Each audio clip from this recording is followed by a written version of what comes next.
Hey folks, it's come to my attention from the comments of the last several videos that people seem to be unaware that we're doing a D&D December marathon. Here's the entire schedule of everything we have planned. I am releasing 25 videos this month along with a few bonus animations and a few other things that is only possible thanks to our wonderful editors all helping us out, including Paul Lotza, X the Dark One, Anthony Ray, so hello! It means so much to us that you guys are watching and engaging on the videos. Comments and likes are always appreciated because it helps not only in helping the channel reach more people, but I can also pay the editors, as well as our own personal bills. Which, speaking of paying bills, I would like to give a huge thank you and shout out to another old friend of the channel. And I think you guys know who this is.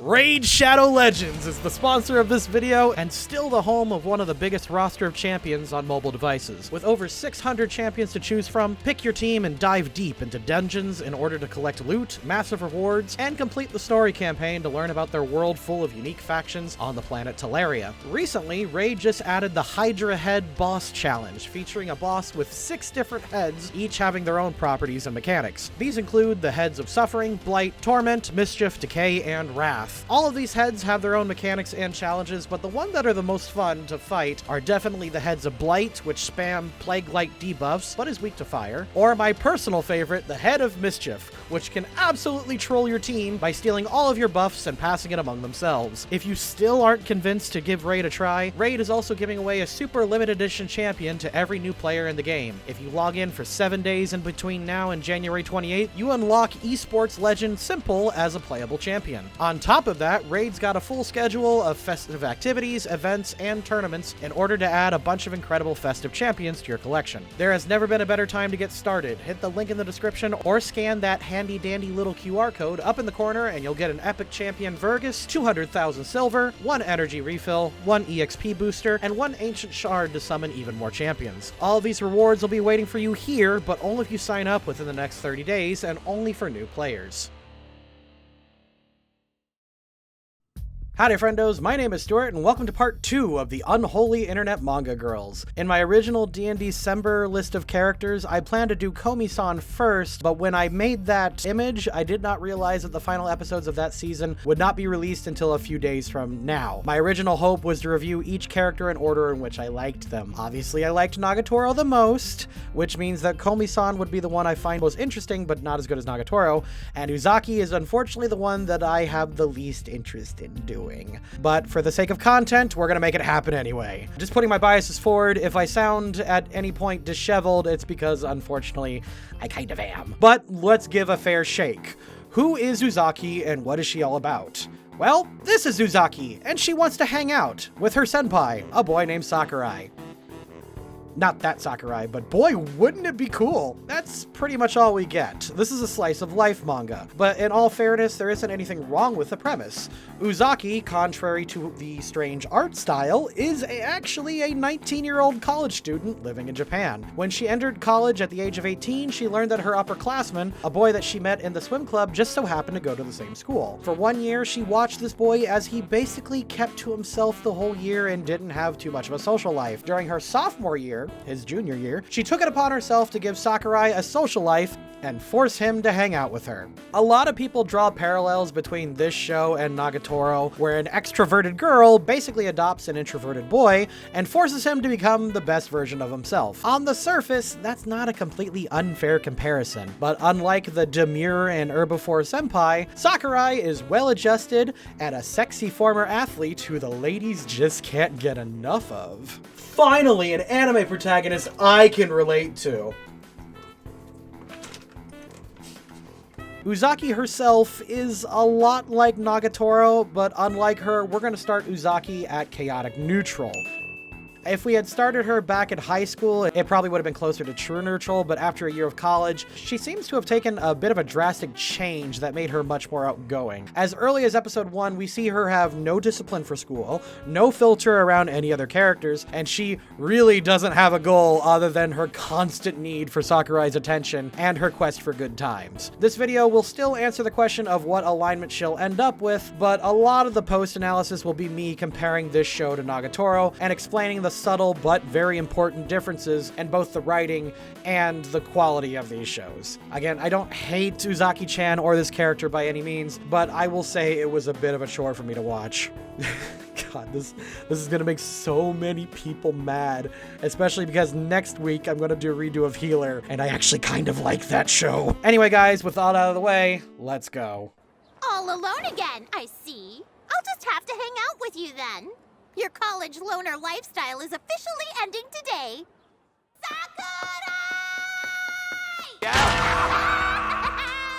Episode 1 is establishing Uzaki and Sakurai's relationship. Sakurai is a college loner who is fine on his own, and Uzaki is a chaos gremlin that adopts him and makes her treat her to movies and dinner. She's kind of a brat this episode.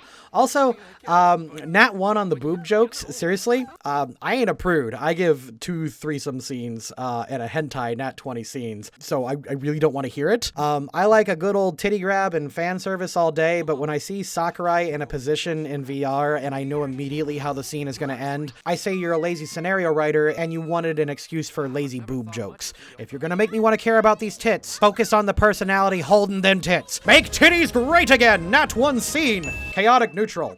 That was... I spotted you working through the window. Anyway, I was hungry, so I figured I'd go for a quick snack. Get out! This episode, we learn that Sakurai has a job at a local cafe and the resident pretty boy. Uzaki comes in and basically just makes fun of him for being subservient and doing his job, chaotic neutral. Huh? Oh, hey, easy, come on. The next morning, Sakurai reveals his love for cats to Uzaki. She and Sakurai encounter one on the road, and Uzaki tries to catch it for him. There is an accidental pervy moment, which is admittedly a lot funnier than the last few we've had. He saw my undies? Wait, bigger news, he touched my butt! They eventually untangle her from the shrubbery, and they just kind of play it off. It's fine, and Uzaki gets a chaotic good for trying to get Sakurai a cat. I know you're lonely, but please don't cry. Oh, spare me. I happen to be eating with a friend, too. Later, Sakurai has lunch with a guy friend. Uzaki is surprised that he has another friend, so she checks up on him. Granted, she's probably just playing with him for her own amusement, but her texts at least lead me to believe that she's being sincere, so chaotic good. I couldn't wait one more minute to see you. Why not? My report is bad. Help me redo it. That evening, though, Uzaki drops in on Sakurai at his job and asks for help on her homework. She does, and they hang out for a while working on homework. She suggests spending the night at his house so that they can stay up late playing video games, but he just isn't having it. Neutral. Here's your water, Uzaki. Man, that's cold. Uzaki visits Sakurai at work, and due to an accident, ice water spills onto him and he gets sick. Uzaki spends the day taking care of him. Just keep your eye on this 5-yen coin. You are getting very sleepy. She spends some time with Sakurai and gets jealous when he calls a coworker by her first name, so she tries hypnotizing him to get him to say it. He pretends that it's working, so she starts getting greedy. He bops her and she eventually admits what was bothering her. Taking advantage of a blind person is blah, blah, blah, blah, blah. You guys know the drill. Comedy logic, chaotic neutral.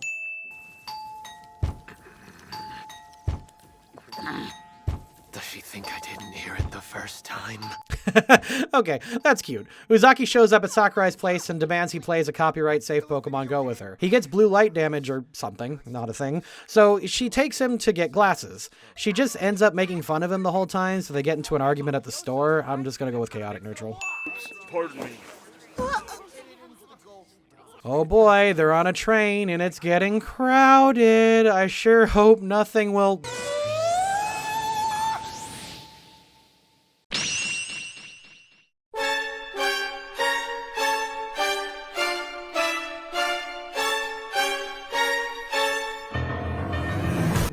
Okay. I didn't expect Sakurai to go Ultra Instinct. Nice job, show. Neutral. Ta-da! I know you don't have any good cookware here, so I've decided I'm gonna give you my old pot. Is that cool? Anyway, they get together again. Play Totally Not Minecraft, and Uzaki not only cooks lunch, but gives him a cooking pot for free. Cute. Neutral good. I'll admit, I haven't tried Choco Mint.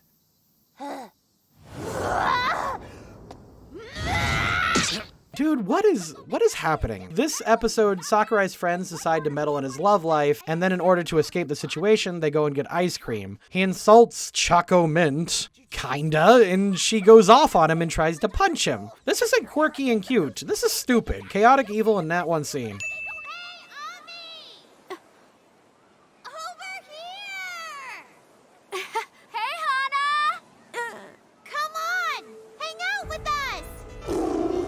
Beach episode! Uzaki gets hired at the cafe, but then they go to the beach because she learns that Sakurai hasn't gone swimming since high school. The usual anime beach episode happens: watermelon game, melon squeeze, haunted woods bonding. During that time, Uzaki teases him a little bit, and it's honestly kinda business as usual. They then spend the night at a fancy cabin, and I think this might be the most passive we've seen Uzaki the whole time. She says nothing about the groping and even less about the snuggling. If she was like bonding snuggling with him the whole time for his benefit because he was scared, I'd say it's neutral good, but it's just kind of a wholly neutral day. Sakurai? I know this is out of the blue, but What is it? please, I want you to be with me. I need you. This is kind of funny. Uzaki one morning gets what she thinks is a booty call from Sakurai, and she goes to him, only to realize he was just weirdly asking her to go to a cat cafe with him. By the way, that is not how normal humans ask to do that. Despite being disappointed, I think, she does help him play with some cats, so neutral good. Listen, I know this is super sudden. What is it? I want you to be with me. I need you. The reverse happens with Sakurai, but it turns out that it's Uzaki's 20th birthday and she wants to have her first drinking experience with him. She overdoes it and gets totally wasted and barfs all over the futon. Chaotic neutral. I'm really sorry about all the trouble I caused the other day. The next day, Uzaki brings Sakurai money to replace it and is pretty bummed out that not only did she make a fool of herself, she got scolded by her mom to replace the betting. Sakurai tries to cheer her up, but goes overboard, which causes her to swing punches at him. Okay, which accidentally knocks him out. He wakes up in her lap and they watch the fireworks together while reminiscing about their time in high school. Chaotic for whatever the hell this was, and good for making up for her behavior. His eyes are fixed on this one spot. Shameless! We barely met and he's already after my body? He couldn't possibly want me and my daughter. So, bro, this episode is fucking weird. Okay, so Sakurai goes over to Uzaki's house to give back the remaining money her mom gave him to replace his futon. But then the writer's kink really took over this episode because due to watching a bunch of soap operas, Uzaki's mom suddenly thinks that Sakurai is trying to tag team both of them. Bro, I ain't gonna kink shame, but this feels more like the writer forced his kink into the show harder than the original Nagatoro webcomic. And that was a kink comic. And to think, your mom is so kind and warm and soft-spoken. Huh? After that, Uzaki then gets jealous of her mom because Sakurai said she was more pleasant to deal with, which is just weird, but let's get past it. She then overcorrects her behavior by being extremely polite at work, which upsets Sakurai, and then he says he likes hanging out with bratty loud Uzaki. There's a short argument, but then on a whim, they enter a raffle and win a trip out of town. Chaotic neutral. What do you want to do first? Well, let's see. What is there in Tottori? They then immediately go to Tottori. Okay. There they met with their friends who do everything in their power to get these two to do couple stuff. Evidently, Tottori is famous for it. They hang out on the beach, go shopping, eat some rabbit cakes, and then visit a love shrine. It is only then they realize that they've been on a couples retreat, which makes them more nervous. Chaotic neutral. A whole vacay and nothing's changed. Oh, that's all right. Those two are plenty tasty enough just as they are. Show.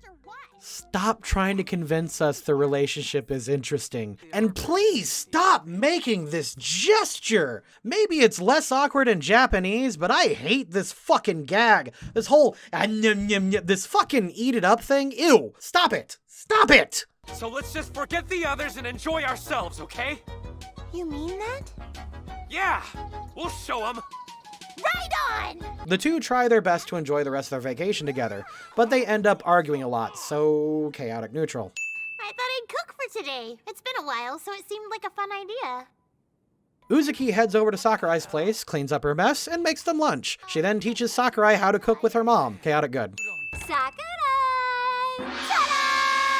So the girls go out drinking and find Sakurai solo karaokeing and make fun of him. They then try on sexy cosplays in front of him and just get real friendly, confusing the shit out of poor Sakurai. Since they're trying to be nice, I think, I'm just gonna give this another chaotic good. As it turns out, I haven't even touched that big report I had for homework over the summer break, and now I'm totally screwed. Thanks to Uzuki's refusal to do anything but hang out, she neglected to do her big homework assignment, so Sakurai has to help her before the end of the summer break. Chaotic neutral.